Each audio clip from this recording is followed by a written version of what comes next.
Amen. Praise God. Nandito na po lahat.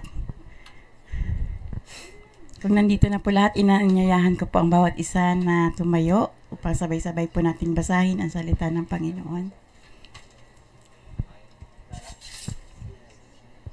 In a count of 3, sabay-sabay po nating basahin ang salita ng Panginoon. 1, 2, 3. For our citizenship is in heaven, from which we also eagerly wait for the Savior, the Lord Jesus Christ. Purihin ng Diyos sa pagkabasa ng kanyang salita. Makakaupo na po tayo, mga kapatid. Babasahin ko din po sa inyo sa Tagalog. Amen. Ang sabi po dito, sa kabilang dako, ang langit ang tunay nating bayan. Mula rooy hinihintay nating may pananabik ang ating Panginoong Hesus, ang ating tagapagligtas. Amen. Bilang mga mananampalataya, amen po, naniniwala po tayo, amen, na ang atin pong buhay dito sa lupa ay pansamantala lamang. Amen. Amen po, naniniwala po ba kayo, mga kapatid? Yes. Hindi po dito ang ating panghabang buhay, amen, natirahan. Kundi saan po yung ating inilaan ng Panginoon nating matitirhan? Saan po ito? Hindi po ninyo alam? Sa kaharian ng Diyos, doon po sa langit. Amen. At darating po ang panahon, amen po, na lahat po tayo ay makakarating po doon. Amen. Meron pong isang awitin, ang sabi po doon sa isang awitin na yon. Hindi ko na po aawitin, kundi sasabihin ko na lamang yung lyrics. Ang sabi po doon ay, someday we will be in heaven, standing in the presence of the Lord, and He will reward those who obey Him and receive, who accept Him in their heart. Amen po. Darating daw po ang Panginoon, darating daw po ang panahon na haharap po tayo sa Panginoon. Amen. Ang tanong po, mga kapatid, are we ready to face Jesus? Sa mga nasa online po, are we ready? Are you ready now to face Jesus? At yan po yung title, amen po, ng salita ng Panginoon na ating pagbubulay-bulayan sa umagang ito. Amen. Are you ready na nga ba to face Jesus pag sakaling dumating ang ating Panginoon sa di natin inaasahan? Ito, muli tayong paaalalahanan ng ating Diyos. Amen. Upang tayo ay makasama sa pagsundo niya po dito sa atin sa lupa sa tamang panahon. Ang sabi po dito ng Panginoon. Amen. Ito po yung inihanda ng Panginoon para sa kanyang mga anak. Mababasa po sa Book of John chapter 14 verse 2 to 3. Sa bahay ng aking ama ay maraming silid. Kung hindi gayon, sinabi ko na sana sa inyo at paroroon ako upang ipaghanda kayo ng matitirhan. At kapag naroon na ako at naipaghanda na kayo ng matitirhan, babalik ako at isasama ko kayo sa aking paroroonan. Amen. Praise God. Ganyan po kabuti ang ating Panginoon at ganyan po siya naghahanda para sa kanyang anak, mga anak. Amen. Alam niyo po ba si Lord, amen po, hindi po siya nagsasawa na tayo ay laging paalalahanan. Kaya ganun din po dapat tayo habang nambubuhay pa po tayo dito sa lupa, habang nandito pa po tayo, dapat ay makitaan din po tayo na tayo ay naghahanda para sa kanyang muling pagbabalik. Amen po ba? Kaya nga po, mga kapatid, paulit-ulit yung aming mga paalaala dito sa pulpito. Halos every Friday, pinapaalalahanan po ang bawat isa sa atin. Kahit nasabihin po ninyo na paulit-ulit na lamang ang tinuturo dyan sa pulpit, kasi kailangan pong paalalahanan ang bawat isa sa atin. Kasi tayo po, madali po tayong makalimot. Amen. Baka po sa isang iglap na makalimot po tayo ay maiwanan po tayo nang hindi natin nalalaman. Kaya paulit-ulit nilalagay ng Panginoon sa aming puso na paalalahanan natin hindi lamang kayo pati ang aming mga sarili. Amen po, mga kapatid. Pero ito po yung isa sa mga nakakalungkot, mga kapatid. Amen po. Ang sabi ng Panginoon, Hindi lahat ng tumatawag sa akin, Panginoon, Panginoon, ay papasok sa kaharian ng langit, kundi ang mga taong sumusunod sa kalooban ng aking Ama na nasa langit. Sa araw ng paghuhukom, marami ang magsasabi sa akin, Panginoon, hindi po ba't sa iyong pangalan ay nangaral kami, nagpalayas ng mga demonyo at gumawa ng mga himala? Ngunit sasabihin ko sa kanila, hindi ko kayo kilala. Lumayo kayo sa akin, kayong mga gumagawa ng mga kasamaan. Ito po yung bad news. Ano po? Ito po yung nakakalungkot na sasabihin sa atin ng Panginoon pagdating ng araw kapag hindi po tayo handang humarap sa Kanya. Hindi po rason na kahit every Friday, every Sunday, nasa church po tayo. Yun na yung reason na maliligtas tayo. Hindi rin po rason na kahit na ikaw pa yung magbigay ng pinakamalaking tithe sa church, hindi po yun ang tamang rason para tanggapin tayo ng Panginoon. Hindi rin po yung ating gift or yung talent. Hindi rin po yung pagiging active natin sa ministry ang magiging dahilan. Tama po ang lahat ng yan. Hindi ko po yan sinasabing mali yung pagpunta sa church, every church. Tama po ang lahat ng yan. Pero ang nais ng Panginoon, kapag ginawa po natin ang mga bagay na yan, amen po, is naka-align ang ating puso, kasama yung ating puso. Hindi po lamang natin ito gagawin na dahil may ibang motibo or may ibang rason. Pupunta po tayo ng church, di po ba may kagalakan kapag ang ating rason, Lord, pupunta ako sa church sa Friday na naman, Lord. Excited akong pumunta. Yun po yung dapat na makita sa puso natin ng ating Panginoon. Amen? Amen. Praise God. Sapagkat mga kapatid, batid ng Diyos ang laman ng ating puso. Amen po. Sabi nga po doon sa Isaiah, hindi ko na po ito naisulat, ang sabi po doon, ang kasalanan daw po ay hadlang para sa panalangin, para makaabot sa pandinig ng Diyos. Amen? So yun po pala yung dahilan kung bakit hindi tayo makakarating doon sa inihanda ng ating Panginoon. Ang kasalanan ang siyang magiging hadlang. Kung sa prayer nga lang po, hindi po ito nakakarating sa pandinig ng ating Panginoon. What more? Kung meron tayong dala-dala sa araw na yun, meron tayong dala-dalang mga kasalanan, paano pa tayo tatanggapin sa langit? Kung marami tayong mga bit-bit na kasalanan, kung yun nga lamang pag-pray natin hindi na makarating sa ating Panginoon, mas lalo pa po kung maraming bit tayong kasalanan, lalong hindi po tayo makakapasok doon sa inihandang kaharian ng ating Panginoon. Amen. Kaya dito pa lang po mga kapatid sa lupa, amen, pinapabanal na po tayo ng Panginoon. Inihahanda na po tayo. Bakit? Sapagkat ang Diyos po ay Diyos na banal. Sabi nga niya, ako ay banal, kaya magpakabanal kayo. Kasi yung lugar po na yon, amen po, na inihanda ng Panginoon sa atin, ay lugar po yun ng kabanalan. Kaya nandito pa lang po tayo sa lupa, paulit-ulit tayong pinapaalalahanan ng Panginoon kung paano maging banal, kung paano maging malinis yung ating kasuotan.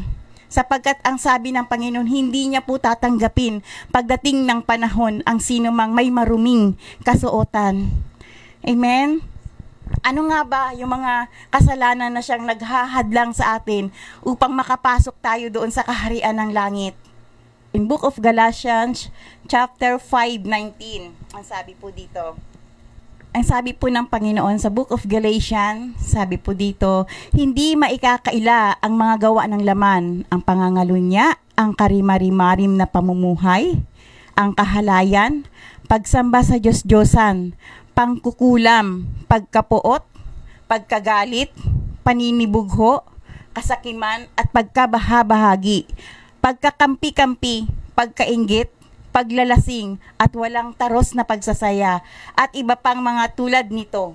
Binabalaan ko kayo, ang sabi ng Diyos, tulad noong una. Ang hindi tatanggapin sa kaharian ng Diyos ang lahat ng gumagawa ng ganitong bagay. Amen. Praise God. So ito po yung mga dahilan na hindi tayo tatanggapin ng Panginoon kapag meron pa po tayo hanggang ngayon na bit-bit na kasalanan. Ano po? Una po yung pakikiapid. Ano po? Kung meron pa rin po tayo hanggang ngayon mga kapatid, amen, na mga relasyong hindi nararapat sa ating Panginoon. Amen po. Lalo na po sa atin dito sa Saudi Arabia na meron na po tayong mga asawa, ano po, hindi po karapat-dapat, amen po, na tayo ay makipagrelasyon kapag tayo ay meron na pong mga asawa, mababae man o mapakuya man. Ano po, isaisip po natin na ayaw ng Panginoon ang kasalanan ng pakikiapid, maging ang kahalayan at kalaswaan. Amen po. Kung tayo ay patuloy pa rin, amen po, tayo ay patuloy pa rin, ano po, sa paggawa ng mga bagay, ano po, yung mga kahalayan at kalaswaan. Halimbawa po niyan, yung hindi po tumitigil sa panunood ng mga movie, ano po, na hindi maganda sa paningin, ano po, yung may mga kalaswaan, maging sa pananalita, iwasan na po natin yan mga kapatid. Ang pagsamba sa Diyos-Diyosan, ano po, marami na po ngayon ang kumakalat, ano po, kung sino-sino ang nilalapitan, lalo na po sa ating bansang Pilipinas, na kapag may problema, kung saan-saang santo, ano po, lumalapit, ano po, ang mga pangkukulam, ano po, pagkapuot sa isa't isa.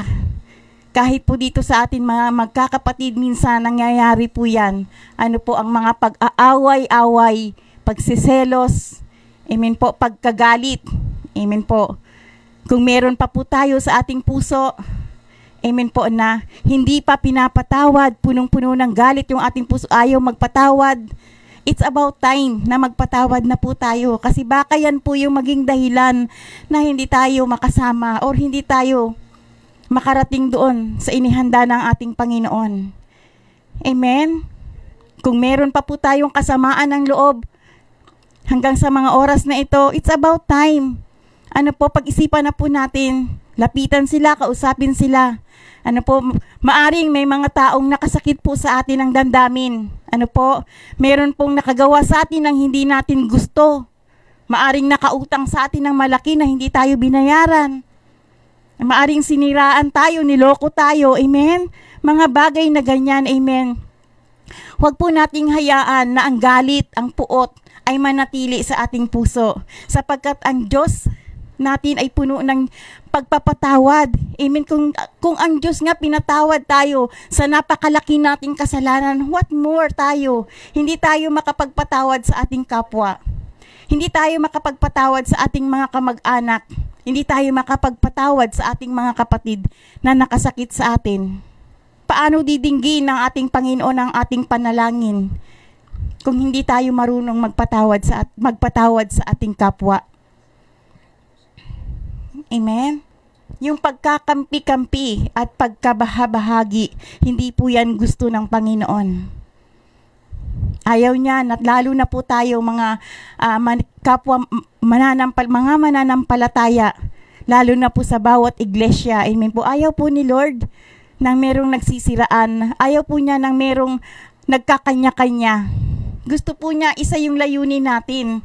Gusto ng Panginoon yung isa lang yung damdamin natin, at ang damdamin na yan, amen po, ay yung gawin kung ano ang kalooban ng ating Panginoon. Ayaw po niya nang tayo ay nag-aaway-away. Kung meron mang mga bagay na hindi napapagkakaunawaan po ng bawat isa sa atin, amen po, lalo na po sa ating mga kapatiran, amen po, mas mabuti po na kausapin po natin ito ng kausapin natin ng palihim, or one-in-one po natin, or i-personal po natin. Kesa naman po magkaroon tayo ng galit, lihim na galit. Kasi yung lihim na galit na yan, ano po, ayan po yung gagamitin ni Satanas sa buhay natin. Yan po yung gagamitin niya. At ang gusto ni Satanas, amen po, palalawakin pa po yan. Kasi yan po yung kanyang trabaho dito sa lupa. Sabi nga po, di ba, sa Book of John, chapter 10:10. Ano ang kanyang trabaho? To steal, to kill, and destroy. At ang una po niyang tinitira, tayo pong mga mananampalataya. Kaya wag po nating hahayaan na tayo ay matalo, na tayo ay Pag nakawan, patayin, sirain. Amen? Sapagkat meron na po tayong Jesus sa ating puso. Ano po? Dapat yun yung panlaban natin kay Satanas. Every time na tayo ay binibigyan niya ng mga worries, nilalagyan niya yung ating isipan ng mga maling kaisipan laban sa ating kapwa. Amen.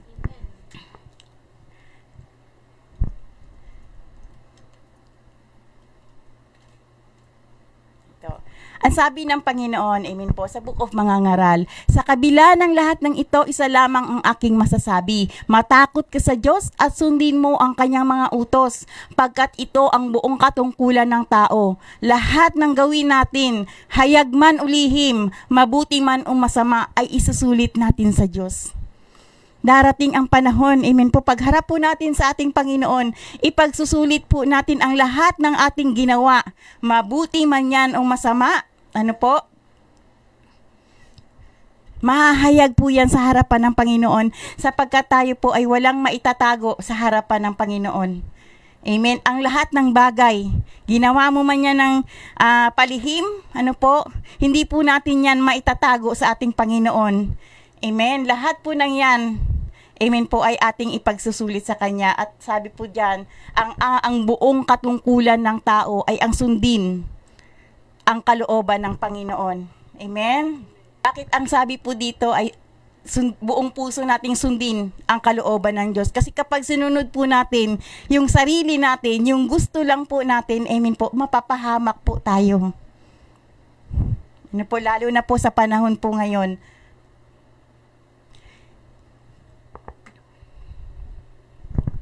And what is the greatest command of the Lord? Ang sabi po ng Panginoon, ibigin mo ang Diyos, ibigin mo ang iyong Panginoong Diyos ng buong puso, ng buong kaluluwa at ng buong pag-iisip. Ito ang pinakamahalagang utos. At ito naman ang pangalawa, ibigin mo ang iyong kapwa gaya ng iyong sarili. This is the greatest divine command of God. Amen po. Subalit, paano po natin mamahalin ang Diyos kapag hindi po natin siya lubos na kilala? Paano po natin siya lubos na nasusundin? Sabi diyan, buong puso, buong kaluluwa, buong pag-iisip. Paano natin yan magagawa? Ano po? Kung hindi po natin kilalang mabuti ang ating Panginoong Hesus, maaring ang iba po kilala lang si Jesus sa pangalan, pero hindi lubusang kilala kung ano ang, at hindi alam kung ano ang plano ng ating Panginoon. Amen. That's why, ano po mga kapatid, we always encourage you to pray and read the Bible. Ano po, bilang mga anak ng Diyos, ano po, dapat ang relasyon natin sa Diyos ay palalim ng palalim at palawak ng palawak. Ano po, bakit po? Because this generation doesn't fear God at all. Ano po? People are just living the way they want to. Amen? Like there's no judgment. Kung mapapansin naman po natin talaga, amen po, once na magbukas po tayo ng social media, ng Facebook, ano po, kaya natuto na ako na kapag every time magbubukas ako ng Facebook lately, sabi ko, ay pray muna. Kasi talagang nakakatakot na yung panahon, wala na pong, hindi na secured ang mga tao. Mapapansin niyo po, pag nagbukas po tayo ng Facebook, patayan dito, patayan doon. Ano po, yung rape dito, rape doon, scam dito, scam doon. Naglalakad ka lang, bigla na lang mayroong magsusunggab sa'yo. Nakita po natin kung gaano ang mga kabataan ngayon, ano po, nagbabaril sa sarili, ano po, ang daming nakaka-disturb. Nandyan pa yung nakakalungkot, yung mga kabataan, mga bata pa, ano po, yung mga teenager. Di po ba, bubugbugin nila yung mga kapwa nila teenager, yung kanilang mga kaklase.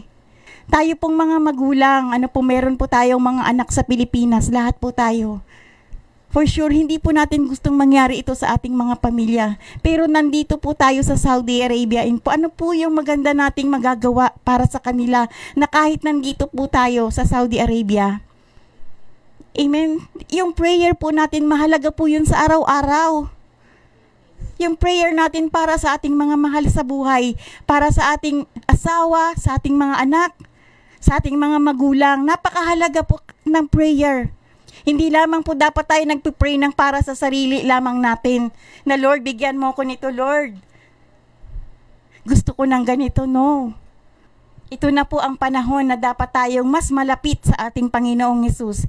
Amen po, ito na po yung panahon na dapat lalo tayong magpakasipag sa mga gawain ng ating Panginoon. At ito na rin po ang panahon, amen, na dapat gawin ang kalooban ng Diyos Ama sa pamamagitan ng ating Panginoong Hesus. Amen po, ito ang panahon na dapat nakatuon yung ating isipan sa author and perfecter of our faith. Amen. Sino po yung author and perfecter of our faith? Amen. Wala pong iba kundi ang ating Panginoong Hesus lamang. At sinabi po ng Panginoon, hindi po tayo makakarating doon sa langit without Him. Sapagkat ang sabi po niya sa John 14:6, sabi po doon, sa Hesus lamang ang tanging daan, ang katotohanan at ang buhay. Wala pong makakarating doon sa Diyos Ama, kundi sa pamamagitan ng ating Panginoong Hesus. Amen. Kaya dapat nakafocus po tayo sa Panginoon ngayon kung ano yung kalooban ng Panginoon. Aanhin natin yung nagpapakahirap tayo magkaroon ng magandang bahay sa Pilipinas. Magkaroon ng kung ano-anong mga bagay dito sa lupa. Ang lahat po ng yan, mga kapatid, mapaparam po yan. Ang importante po ngayon is yung relasyon natin sa ating Panginoon. Ang mga bagay po na yan, ang bahay, amen po, ang trabaho, ang lupa, at kung ano pa man po, is mga blessings po yan ng Panginoon. Pero nawa, hindi po ito, amen po, hindi po tayo dito nakatuon. Amen po, nakatuon po tayo dapat doon sa nagbibigay. Nakatuon po dapat ang ating kaisipan, amen po, sa doon sa nagbibigay sa atin ng buhay. Amen? Ang sabi nga din po ng Panginoon, amen, sa book of Timothy, lahat ng kasulat ay kinasihan ng Diyos at magagamit sa pagtuturo ng katotohanan, sa pagpapabulaanan sa maling aral, sa pagtutuwid sa maling gawain, at sa pag-akay sa matuwid na pamumuhay. Sa gayon ang lingkod ng Diyos ay magiging handa sa lahat ng mabubuting gawain. Mga kapatid, araw-araw po ba tayo nagbabasa ng salita ng Panginoon? Amen. Praise God. Sapagkat ang Biblia po, ang sabi nga po dito is the best information before leaving the earth. Ano po? Ito po yung magagabay sa atin. Kailangan po natin ito araw-araw. Ano po? Sapagkat ito ang magtuturo sa atin at hindi po ito nauubusan ng katuruan at hindi po ito nauubusan ng pagpapaalaala kung paano tayo mamuhay rito sa lupa ng may kabanalan. Kapag hindi po tayo nagbabasa ng Bible araw-araw, ano po yung magpapaalaala sa atin? Ano po? Nabibless po ako sa buhay ni Kuya Roy. Dati nga po sabi niya hindi niya po kilala ang Diyos. Hindi niya alam kung paano magbasa ng Biblia. Pero dahil nakitaan ng Panginoon ang ating Kuya Roy ng puso na gusto talaga niyang hanapin, saliksikin, sino nga ba si Jesus? At nakita po yun ng Panginoon sa buhay ng ating kuya na ito.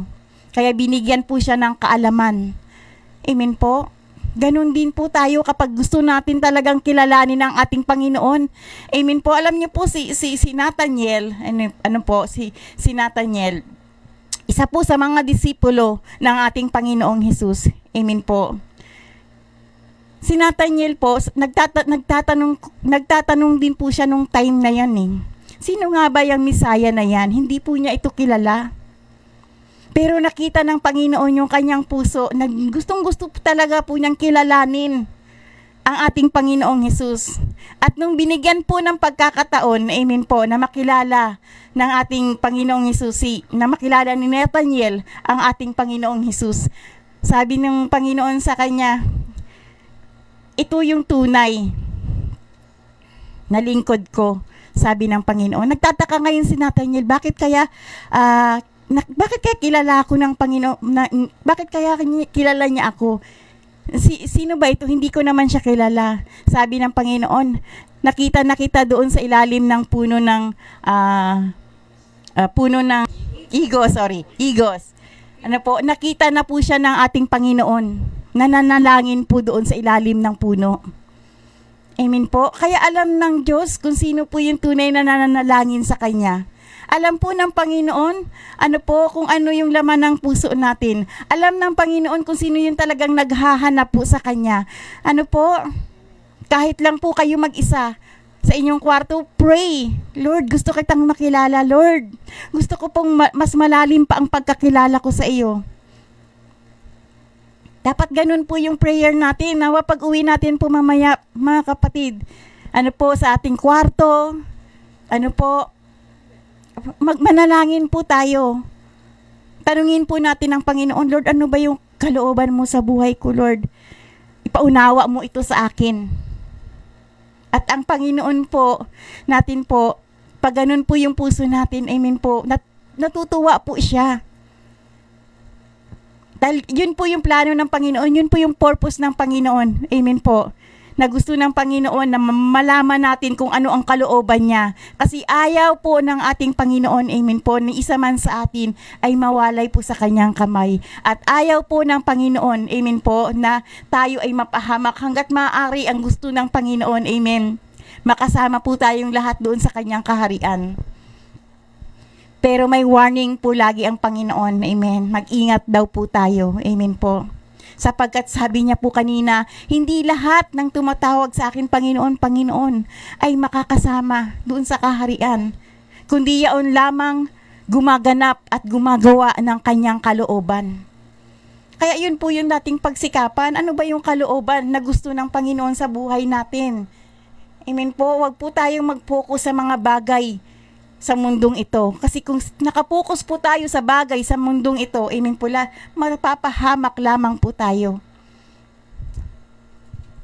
Amen.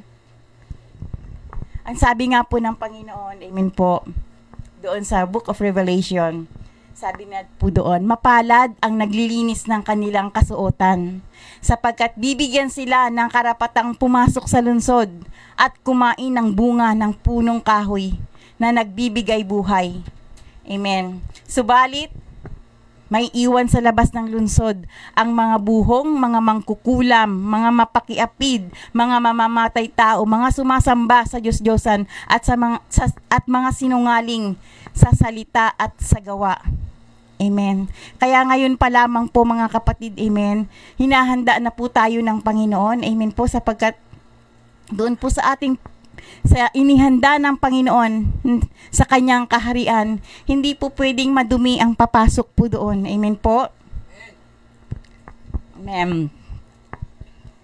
Mapalad daw po yung mga taong sa kabila ng maraming pagsubok dito sa mundo na nararanasan natin ay nananatili pa rin sa pagkalinga ng ating Panginoon. Mapalad daw po yung nananatili, sabi nga po ng Panginoon.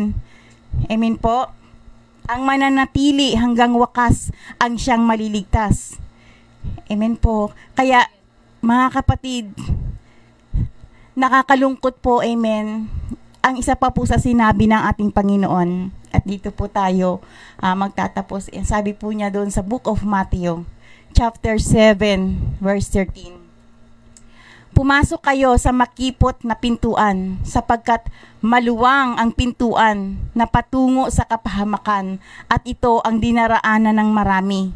Ngunit makipot ang pintuan at makitid ang daang patungo sa buhay, at kakaunti lamang ang nakakasumpong niyon. Amen? Mas marami daw po pala ang makakapunta doon sa hell kaysa doon sa kaharian ng Diyos. Pero kung atin pong iisipin yung kaharian na inihahanda ng Panginoon, alam niyo po, doon sa kaharian ng Diyos, sabi niya po doon, pagdating ng araw, yung kanyang mga anak na nananatili sa ating Panginoong Hesus, hindi na po makakaranas ng paghihirap. Hindi, sapagkat sa lugar na yon, amen po, ay wala pong sakit. Lahat po doon ay bago na. Magandang buhay. Buhay na walang hanggan ang inilalaan sa atin po ng Panginoong Hesus. Siguro naman po mga kapatid, wala po sa atin ang may ibig na ang kaluluwa natin ay mapunta doon sa hell. Tama po ba? Wala pong may gusto doon. Pero ang sabi po ng Panginoon, mas marami daw po ang pupunta doon kaysa sa kaharian ng Diyos. Bakit po kaya? Mas marami doon kasi mas minsan ang mga tao, kahit mga Kristiyano na, mas iibigin pa nila yung mga bagay dito sa mundo kaysa sa mga bagay na panlangit. Ang sabi nga ng Panginoon, amen po, na isaisip ninyo yung mga bagay na mga panlangit at hindi yung mga bagay sa mundong ito. Sapagkat ang lahat ng yan, ng mga bagay na kinahuhumalingan ng tao ay mapaparam at mawawala. Pero, ang kalooban ng Diyos, panghabang buhay. Amen? Kaya saliksikin po natin ang ating puso lagi. Lagi po natin itong ipa-align sa ating Panginoon. Ano po? Kaya nga po mga kapatid, isa pong muling katanungan. Are you ready to face Jesus? Amen po. Kayo lamang po ang nakakaalam. Tayo lamang po personally ang nakakaalam kung handa na nga po ba tayo sa pagharap sa Panginoon. Maaring ang iba ready and excited na po. Maari po ang iba ay hindi pa. Maaring ang iba ay naghahanda pa. Kaya araw-araw, hilingin natin sa ating Panginoon na ihanda ang ating mga sarili upang maging handa tayo sa muling pagbabalik ng ating Panginoong Hesus. Amen? Praise God. Tayo pong lahat ay tumayo.